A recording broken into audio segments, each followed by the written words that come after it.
Yann Chantrel, bonjour. Bonjour. Selon vous, quelles sont les causes de ces violences urbaines, de toute cette jeunesse des quartiers qui finalement s'embrasse contre les symboles de la République? Alors déjà, il ne faut pas oublier ce qui a allumé la mèche. C'est la mort d'un jeune de 17 ans, Naël, qui a été tué par un policier.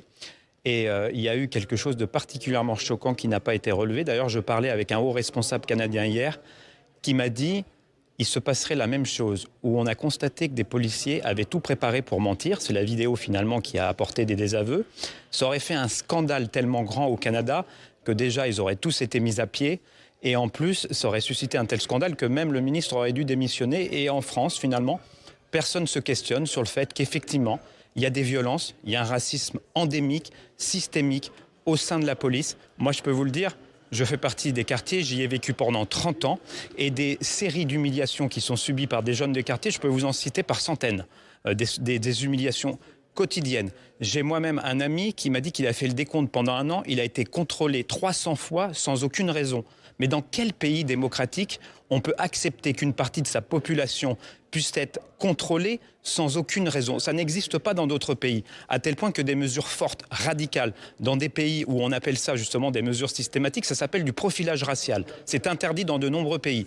Il faut des mesures fortes également pour que notre police, pour qu'elle soit respectée, il faut qu'on soit intransigeant vis-à-vis d'elle et qu'elle soit respectable et qu'il y ait des mesures fortes. Il faut interdire tout simplement des contrôles. À partir du moment où une personne n'a pas commis de délit, quelle est la raison pour laquelle on la contrôle? Pourquoi contrôle-t-on des personnes qui ne commettent pas des délits? À tel point qu'à la fin, le délit qui est induit, c'est leur existence même dans l'espace public. Donc il faut aussi une parole forte et une mesure forte. Et actuellement, le ministre de l'Intérieur est complètement cogère avec des syndicats dangereux de police, carrément dangereux.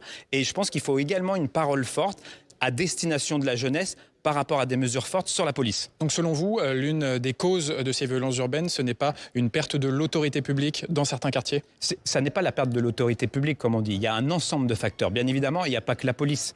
Il y a également le fait qu'on investisse dans ces quartiers. On dit qu'on investit beaucoup dans les quartiers. C'est la rhétorique de la droite, en fait, de l'extrême, ce qui est complètement faux. Quand vous regardez par rapport aux baisses de charges qu'on accorde aux entreprises, c'est 50 fois plus que ce qui est donné dans les quartiers quotidiennement. Donner les quartiers, ça n'est pas donné que dans la rénovation urbaine. En plus, la rénovation urbaine, c'est 10% seulement qui est donné par l'État. C'est peanuts. C'est pas uniquement réhabiliter des quartiers. C'est quand vous avez des zones qui sont les plus en difficulté. Il faut qu'ils aient les meilleures écoles. Il faut que les enseignants qu'on envoie soient les meilleurs. Il faut qu'ils soient payés 2 fois plus. Il faut qu'on mette le paquet des moyens. Ça prend une politique, effectivement, qui va pas avoir des résultats tout de suite dans la seconde à travers des mesures démagogiques qui vont ne faire que renforcer la pauvreté, qui montrent du doigt les familles, qui montrent du doigt des gens. Mais allez vivre dans ces quartiers difficiles. Moi, je sais ce que c'est que de vivre dans des quartiers difficiles comme ça, où il n'y a rien. Il y a une désertification totale des services publics, d'accès justement à l'école qui sont souvent dégradés. Et en lien d'ailleurs, on essaye d'opposer ruralité et les quartiers. Il ne faut pas les opposer. Ils ont les mêmes problématiques, justement, où il y a une absence de services publics au sein de ces quartiers et au sein de la ruralité. Merci beaucoup, Yann Chantrel.